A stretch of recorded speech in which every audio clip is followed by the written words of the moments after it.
નમસ્કાર દોસ્તો, સુપરફાસ્ટ તાજા સમાચારમાં તમારું સ્વાગત છે। દેશ, દુનિયા અને ગુજરાતના તાજા, મોટા અને સૌથી મહત્વપૂર્ણ સમાચાર જાણીએ તે પહેલા તમે ચેનલમાં નવા હોય તો ચેનલને જરૂરથી સબસ્ક્રાઇબ કરીને વિડીયોને લાઇક કરી દેજો। સૌથી પહેલા દોસ્તો આપણે વાત કરીએ તો માવઠા વચ્ચે ઠંડીનો ચમકારો યથાવત છે। તો રાજ્યમાં એક તરફ ઠંડી પડી રહી છે તો બીજી તરફ ગઈકાલથી છૂટાછવાયા સ્થળે વરસાદી ઝાપટા પણ શરૂ થયા છે। તો આ બધાની વચ્ચે નલિયામાં 9.2 ડિગ્રી સાથે સૌથી નીચું તાપમાન નોંધાયું છે। તો ભુજમાં 10.4 ડિગ્રી, રાજકોટમાં 10.7 ડિગ્રી, અમરેલીમાં 13 ડિગ્રી, કેશોદમાં 12 ડિગ્રી, અમદાવાદમાં 18.1 ડિગ્રી, ગાંધીનગરમાં 17.3 ડિગ્રી, પોરબંદરમાં 14 ડિગ્રી, ડીસામાં 14.7 ડિગ્રી, સુરેન્દ્રનગરમાં 15 ડિગ્રી, મહુવામાં 15.1 ડિગ્રી, વેરાવળમાં પણ 15.2 ડિગ્રી અને દ્વારકામાં 16 ડિગ્રી તાપમાન નોંધાયું છે। તો દોસ્તો બીજા સૌથી મોટા સમાચાર સામે આવ્યા છે। ભર શિયાળે રાજ્યમાં કરાનો વરસાદ થશે તો રાજ્યમાં શિયાળો જામ્યો છે અને હાડ થઈ જતી ઠંડી પણ પડી રહી છે। તો હવે ઠંડીના માહોલ વચ્ચે માવઠું થવાની પણ હવામાન વિભાગે આગાહી કરી છે। તો ખાસ કરીને રાજ્યમાં 28 અને 29 ડિસેમ્બરે કેટલાક વિસ્તારોમાં ગાજવીજ સાથે કમોસમી વરસાદ થઈ શકે છે। તો ઉત્તર અને પશ્ચિમ મધ્યપ્રદેશ ઉપર સર્જાયેલી સાયક્લોનિક સર્ક્યુલેશન સિસ્ટમની અસર ગુજરાત ઉપર જોવા મળશે। તો આથી છોટાઉદેપુર, નર્મદા, તાપી, ડાંગમાં કરા પણ વરસી શકે છે। તો ગઈકાલથી જ અમદાવાદમાં પણ માવઠું શરૂ થયું છે। તો દોસ્તો ત્યાર પછી આગળ વધુ એક સૌથી મોટા સમાચાર। દેશમાં 7 દિવસ રાષ્ટ્રીય શોકનો માહોલ, તો તમામ કાર્યક્રમોને રદ કરાયા છે। તો પૂર્વ પીએમ ડોક્ટર મનમોહન સિંહે ગઈકાલે દુનિયાને 92 વર્ષની ઉંમરે અલવિદા કહી છે। તો તેઓ દેશના 14મા પીએમ હતા। તો તેમના નિધનને લઈને કેન્દ્ર સરકારે 7 દિવસ રાષ્ટ્રીય શોક જાહેર કર્યો છે। તો કોંગ્રેસે તેમના તમામ કાર્યક્રમો પણ રદ કર્યા છે। તો ડોક્ટર મનમોહન સિંહના અંતિમ સંસ્કાર રાજ્યના સન્માન સાથે કરવામાં આવશે। તો પાર્ટીનો ઝંડો પણ અડધી કાઠીએ ફરકાવવામાં આવશે। તો તેમના પાર્થિવ દેહને વતન પણ લાવવામાં આવ્યો છે। તો દોસ્તો બીજા સૌથી અગત્યના સમાચાર સામે આવ્યા છે। બનાસકાંઠાનું આ ગામ દેશનું પ્રથમ સરહદી સોલાર વિલેજ બન્યું। જ્યાં દોસ્તો બનાસકાંઠાનું મસાલી ગામ સોલાર વિલેજ બન્યું છે। તો કુલ 800ની વસ્તી ધરાવતું મસાલી ગામ પાકિસ્તાનની બોર્ડરથી 40 કિલોમીટરના અંતરે આવેલું છે। તો જિલ્લા વહીવટીતંત્રના પ્રયત્નોથી આ ગામ સંપૂર્ણપણે સોલાર ગામ બન્યું છે। તો ગામના કુલ 119 ઘર ઉપર સોલાર રૂફટોપ લગાવવામાં આવ્યા છે। તો રેવન્યુ વિભાગ, યુજીવીસીએલ બેંક અને સોલાર કંપનીના સહયોગથી 1 કરોડ ને 16 લાખનો સંપૂર્ણ પ્રોજેક્ટ સ્થાપિત કરાયો હતો। ત્યાર પછી દોસ્તો આગળ વધુ એક સૌથી અગત્યના સમાચાર મળ્યા છે। વિશ્વનો સૌથી મોટો ડેમ બનાવવા જઈ રહ્યું છે ચીન। જ્યાં દોસ્તો ચીન તિબેટમાં બ્રહ્મપુત્ર નદી ઉપર વિશ્વનો સૌથી મોટો હાઇડ્રો ઇલેક્ટ્રોનિક ડેમ બનાવવાની તૈયારી કરી રહ્યું છે। તો તેનું નિર્માણ તિબેટિયન ઉચ્ચ પ્રદેશના પૂર્વીય કિનારા ઉપર કરવામાં આવશે। તો તેનાથી ભારત અને બાંગ્લાદેશના લાખો લોકોને તેની અસર થઈ શકે છે અને નદીના પ્રવાહમાં ફેરફાર પણ થઈ શકે છે। તો આ ડેમ 3 ગાર્જ ડેમ કરતાં પણ મોટો હશે। ત્યાર પછી દોસ્તો ફટાફટ આગળના બીજા સમાચારની વાત કરવામાં તો પોલીસ ભરતીના ઉમેદવારો માટે આવ્યા સારા સમાચાર। તો આતુરતાનો આવ્યો અંત। જ્યાં દોસ્તો ગુજરાત પોલીસ ભરતી બોર્ડને જાહેરાત ક્રમાંક 2023-24 અંતર્ગત ઉમેદવારો માટે સારા સમાચાર છે। જેમાં ભરતી માટે તારીખ 8 જાન્યુઆરી 2025ના રોજ શારીરિક કસોટીનું આયોજન કરવામાં આવ્યું છે। તો કસોટી માટે ઉમેદવારોએ તારીખ 1 જાન્યુઆરી 2024થી પોતાના કોલ લેટર ojas.government.in ઉપર જઈને ડાઉનલોડ કરવાના રહેશે। તો દોસ્તો બીજા સૌથી મહત્વપૂર્ણ સમાચાર સામે આવ્યા છે। ભારતીય રૂપિયો ડોલર સામે 85.81ના રેકોર્ડ બ્રેક નીચા સ્તરે પહોંચી ગયો છે। જ્યાં દોસ્તો જેના કારણે પેટ્રોલિયમ સહિતની તમામ પ્રોડક્ટ જે આપણે વિદેશથી આયાત કરીએ છીએ તેનું વધુ પૈસા ખર્ચવા પડશે। એટલે કે વધતી જતી મોંઘવારીને રોકવી મુશ્કેલ બનશે। જે જ સમયે સોશિયલ મીડિયા યુઝર્સ પીએમ મોદીના નિવેદનને પણ યાદ કરી રહ્યા છે। જ્યારે તેઓ ગુજરાતના સીએમ હતા ત્યારે તેમણે કહ્યું હતું કે રૂપિયો ગગડવાનો અર્થ છે કે દેશની પ્રતિષ્ઠાનું અપમાન છે। તો શું ખરેખર આ ભારતનું સૌથી મોટું અપમાન છે? ફટાફટ નીચે કોમેન્ટમાં જણાવજો। ત્યાર પછી દોસ્તો આગળ વધુ એક સૌથી મહત્વપૂર્ણ સમાચાર મળ્યા છે। 1 જાન્યુઆરીથી દેશમાં અનેક બદલાવ થશે। જ્યાં દોસ્તો 1 જાન્યુઆરી 2025થી દેશમાં ઘણા બધા ફેરફારો થશે। તો એવી આશા છે કે ઇફકોને 78 લાખથી વધારે EPS 95 પેન્શનરોને કેન્દ્રીય પેન્શન ચૂકવણી સિસ્ટમનો લાભ મળશે। તો Maruti Suzuki, Hyundai motors, Mahindra and Mahindra, Honda, Mercedes Benz, Audi અને BMW જાન્યુઆરીમાં તેમના વાહનોની કિંમતોમાં પણ વધારો કરી શકે છે। તો સાથે જ ઘરેલું અને કોમર્શિયલ સિલિન્ડરના ભાવમાં પણ ફેરફાર થવાની શક્યતા છે।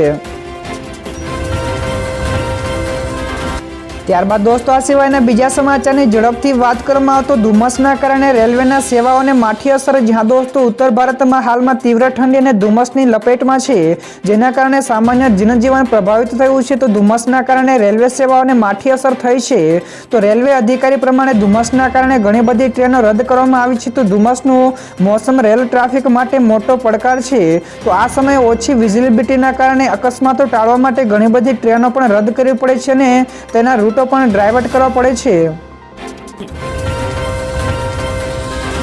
તો દોસ્તો બીજા સૌથી મોટા સમાચાર સામે આવ્યા છે। મનમોહન સિંહને ભારત રત્ન આપવામાં આવે। જી હા દોસ્તો, આમ આદમી પાર્ટીએ પૂર્વ વડાપ્રધાનને ભારત રત્ન આપવાની માંગ કરી છે। તો પૂર્વ પીએમના નિધન ઉપર શોક વ્યક્ત કરતા આમ આદમી પાર્ટીના સાંસદ સંજય સિંહે કહ્યું કે હું રાજ્યસભામાં પહોંચ્યો ત્યારથી લઈને અત્યાર સુધી મને તેમના આશીર્વાદ મળ્યા છે। આ સિવાય વિશેષમાં કહ્યું કે એકવાર હું સહી કરી રહ્યો હતો ત્યારે મને તે પાછળથી આવી અને ખભા ઉપર હાથ મૂક્યો અને કહ્યું કે સંજય, તું વિરોધનો મજબૂત અવાજ છે। તો મને તેમના આ વાક્ય હંમેશા યાદ છે। તો આ સિવાય તેમણે મનમોહન સિંહને ભારત રત્ન આપવાની પણ માંગ કરી છે।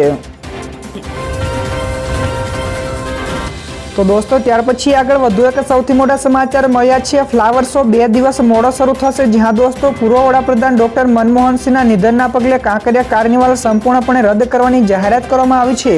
તો અમદાવાદના મેયર પ્રતિભા જૈનના જણાવ્યા પ્રમાણે રિવરફ્રન્ટ ઉપર યોજાનારો ફ્લાવર શો પણ 2 દિવસ મોડો શરૂ થશે।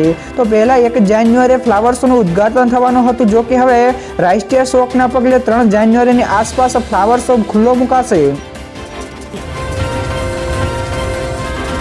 તો દોસ્તો ત્યાર પછી ફટાફટ આગળના બીજા સમાચારની વાત કરવામાં આવે તો 5મી ચોટીલા અવરોહણ અને આરોહણની સ્પર્ધા। જ્યાં દોસ્તો સરકારે 2024-25 અંતર્ગત રાજ્ય કક્ષાની 5મી ચોટીલા આરોહણ અને અવરોહણ સ્પર્ધાનું આયોજન કર્યું છે। તો 27 ડિસેમ્બરે ભાગ લેનાર યુવક અને યુવતીઓને જેમણે રજીસ્ટ્રેશન કર્યું છે તેઓએ રિપોર્ટિંગ કરવાનું રહેશે। તો ખાસ કે આ સ્પર્ધાનો ભાગ લેનાર યુવક અને યુવતીઓ માટે સરકારે નિઃશુલ્ક રહેવા અને જમવાની પણ વ્યવસ્થા કરી છે। તો આ સ્પર્ધા અંતર્ગત 325 જેટલા સ્પર્ધકોના નામ નોંધાવ્યું છે, જેમાં 234 જેટલા યુવક અને 91 જેટલી યુવતીઓનો સમાવેશ થાય છે। તો દોસ્તો બીજા સૌથી અગત્યના સમાચાર સામે આવ્યા છે। તાલિબાને ઇસ્લામાબાદ સામે યુદ્ધની કરી ઘોષણા। જી હા દોસ્તો, પાકિસ્તાન ઉપર હવે તાલિબાનીઓનો રોષ ભભૂકી ઉઠ્યો છે। તો અફઘાનિસ્તાન ઉપર થયેલા ઘાતક હવાઈ હુમલાના બદલામાં તાલિબાને ઇસ્લામાબાદ સામે યુદ્ધની ઘોષણા કરી દીધી છે અને બદલો લેવા માટે 15,000થી વધારે લડવૈયાઓની કૂચ કરવા માટે મોકલી દીધા છે। તો પાકિસ્તાને એ પણ કહીને અફઘાનિસ્તાનમાં હવાઈ હુમલો કર્યો હતો કે તેમનો હેતુ તરીકે એ તાલિબાની પાકિસ્તાન એટલે કે TPP-ને નિશાન બનાવવાનો હતો। ત્યાર પછી દોસ્તો આગળ વધુ એક સૌથી અગત્યના સમાચાર। ધોરાજીના ટેકાના ભાવે મગફળીની ખરીદી બંધ કરાઈ। જી હા દોસ્તો, ધોરાજીમાં ટેકાના ભાવે મગફળીની ખરીદી બંધ કરવામાં આવી છે। તો માવઠાની આગાહીને પગલે ખરીદ કેન્દ્રોએ નિર્ણય કર્યો છે। તો મગફળીનો પાક ન પલળે તે માટે 27 અને 28 ડિસેમ્બરે ખરીદી બંધ કરાઈ છે। તો 2 દિવસ માટે ટેકાના ભાવે ખરીદીની પ્રક્રિયા બંધ કરવાનો નિર્ણય લેવામાં આવ્યો છે। તો સોશિયલ મીડિયાના માધ્યમથી ખેડૂતોને જાણ કરાઈ છે। તો નવી સૂચના ન મળે ત્યાં સુધી ખરીદ કેન્દ્રોએ મગફળી ન લેવા માટે ખેડૂતોને પણ અપીલ કરી છે। તો દોસ્તો બીજા સૌથી મહત્વપૂર્ણ સમાચાર સામે આવ્યા છે। પીએમ મોદીએ દેશવાસીઓ વતી શ્રદ્ધાંજલિ આપી। જી હા દોસ્તો, પીએમ મોદીએ મનમોહન સિંહને શ્રદ્ધાંજલિ આપવા માટે કહ્યું કે મનમોહન સિંહ આર્થિક સંકટથી ઘેરાયેલા દેશમાં નવી અર્થવ્યવસ્થાનો માર્ગ મોકળો કર્યો છે। તો તેમનું યોગદાન હંમેશા યાદ રાખવામાં આવશે। તો તેમનું જીવન પ્રામાણિકતા અને સાદગીનું પ્રતિબિંબ હતું।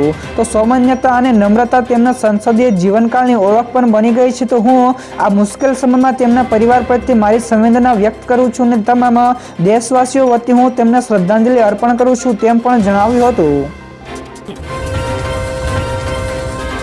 ત્યાર પછી દોસ્તો આ સિવાયના બીજા સમાચાર આગળ શેર માર્કેટના પણ મળ્યા છે। તો લીલા નિશાનમાં બજાર બંધ થયું। જી હા દોસ્તો, અઠવાડિયાના છેલ્લા ટ્રેડિંગ દિવસે એટલે કે ગઈકાલે શુક્રવારે બજાર લીલા નિશાન સાથે બંધ થયું। તો સેન્સેક્સમાં 271 પોઈન્ટના ઉછાળા સાથે 78,744 અંક ઉપર બંધ થયો। તો આ તરફ નિફ્ટીમાં પણ 63 પોઈન્ટના મામૂલી ઉછાળા થયો હતો। તો નિફ્ટી પણ ગઈકાલે 23,813ના પોઈન્ટ સાથે બંધ થયો હતો। ત્યાર પછી દોસ્તો આગળ વધુ એક સૌથી મહત્વપૂર્ણ સમાચાર મળ્યા છે જીઓના યુઝર્સ માટે મોટો આંચકો। જી હા દોસ્તો, જીઓએ ₹19 અને ₹29ના ડેટા વાઉચરની વેલિડિટી ઘટાડી છે, જેનો ઉપયોગ દૈનિક ડેટા ખતમ થયા બાદ કરી શકાય છે। તો અત્યાર સુધી આ વાઉચર હાલના પ્લાનની સમાપ્તિ સુધી માન્ય હતું, પરંતુ ₹19ના રિચાર્જમાં 1 GB ડેટા 1 દિવસ માટે અને ₹29ના રિચાર્જ 2 GB ડેટા 2 દિવસ માટે જ ઉપયોગમાં લઈ શકાશે। તો આથી આ નિર્ણય લાગુ થવાથી યુઝર્સને મોટો ફટકો પડ્યો છે।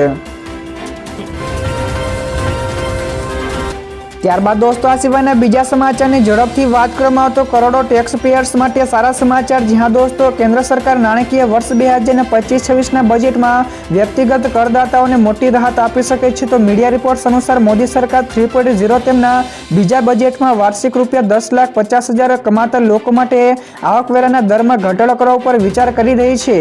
જો આવું થશે તો દેશના કરોડો લોકોને સીધો લાભ થઈ શકે છે। તો ખાસ કરીને મધ્યમ વર્ગના લોકોને ફાયદો થશે। તો અત્યારે 7 થી 10 લાખની આવક ઉપર પણ 10% ટેક્સ લાગે છે। તો દોસ્તો બીજા સૌથી મોટા સમાચાર સામે આવ્યા છે। રાહુલ ગાંધીએ કહ્યું કે કંઈક તો ગડબડ છે। જી હા દોસ્તો, મહારાષ્ટ્રની ચૂંટણીના પરિણામો આવ્યા બાદથી જ કોંગ્રેસ દ્વારા ઈવીએમ અને ચૂંટણી પંચ ઉપર સવાલ ઉઠાવવામાં આવી રહ્યા છે। તો રાહુલ ગાંધીએ ફરી એકવાર સવાલ ઉઠાવતા કહ્યું કે મહારાષ્ટ્રની 118 સીટ ઉપર 72 લાખ મતદાતા 2024 લોકસભાની ચૂંટણી પછી ઉમેરવામાં આવ્યા છે। તો જેમાંથી 102 બેઠક ઉપર ભાજપની જીત થઈ છે, એટલે કે સ્પષ્ટ છે કે કંઈક તો ગડબડ જ છે। ત્યાર પછી દોસ્તો આગળ વધુ એક સૌથી મોટા સમાચાર, 6 જનરેશનની ફાઇટર જેટ ઉડાવીને ચીને રચ્યો ઇતિહાસ। જી હા દોસ્તો, ચાઇનાએ 6મી જનરેશન ફાઇટર જેટ સફળતાપૂર્વક તેની પ્રથમ ઉડાન પૂર્ણ કરી છે। તો વિશ્વમાં આ પહેલીવાર બન્યું છે કે કોઈ દેશ 6ઠી જનરેશનનું ફાઇટર એરક્રાફ્ટ ઉડાવ્યું હોય। તો ચીનના સોશિયલ મીડિયા ઉપર આ પ્લેનના ટેક ઓફનો પણ વિડીયો પણ શેર કર્યો છે। તો ચીનની એરસ્પેસ ક્ષમતાઓમાં આ એક મોટી છલાંગ પણ માનવામાં આવી રહી છે।